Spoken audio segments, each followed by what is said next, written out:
pergi buat lah dekat salon kan. Tapi macam tak mampu lagi. Tahan je lah dulu.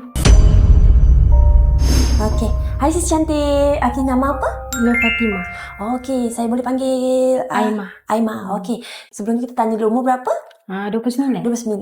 Okey, hari ni cuti ke? Cuti. Cuti. Okey, kerja sebagai apa? Bakery. Oh, kerja bakery. Oh, maksudnya buka apa ni? Cafe. Cafe. Cafe bakery. So, hari ni cuti, hari ni datang nak buat apa tu? Kulit momo. Kelumomo lah. Okey, sejak bila ada kelumomo? Lama dah lepas salon ni. Dah 4 tahun ada masalah kelumomo lah. Okey, ada buat apa-apa tak? Tak ada. Cuma ada lah. cut and wash je lah. Cut and wash je lah. Kalau pergi salon memang cut and wash je. Tak ada buat scalp treatment. Kenapa? Nak cakap tak mau.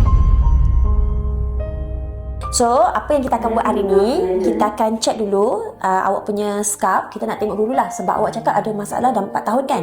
So, kita nak tengok dulu seserius mana. Okay? So, lepas tu nanti saya akan bagi tahu treatment apa yang sesuai dengan sis. Okay?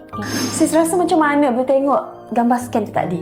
Tak sangka, rasa macam seram tengoknya.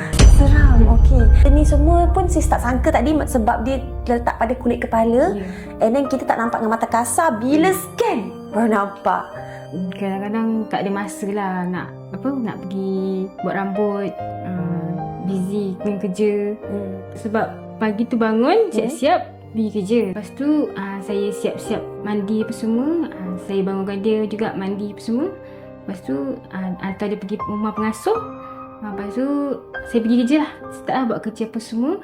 Pukul 6 baru balik. Lepas tu pukul 6 balik tu awak akan ambil anak juga ke? Ambil anak. Okay, lepas tu malam nak spend time dengan anak lagi. So selalunya awak letak diri awak paling last. Betul? Anak 4 tahun perempuan kan? So anak pernah cakap apa-apa tak pasal rambut mama dia? Pernah. Dia cakap apa? Kadang-kadang gelinya tengok dia cakap.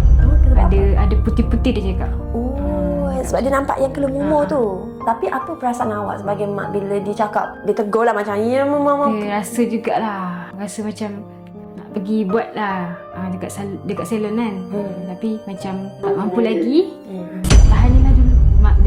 Dengan busy kerja. Memang tak ada masa lah. Lepas tu macam hari ni cuti, awak pergi sini, anak awak? Pengasuh. Hantar pengasuh lah. Tak apa. Me time.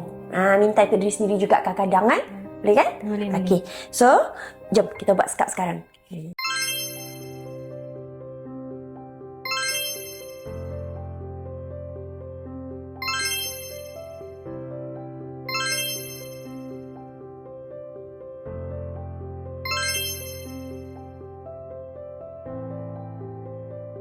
So sis, sebab sis berhijab sepanjang hari kan, lepas tu duduk dekat bakery.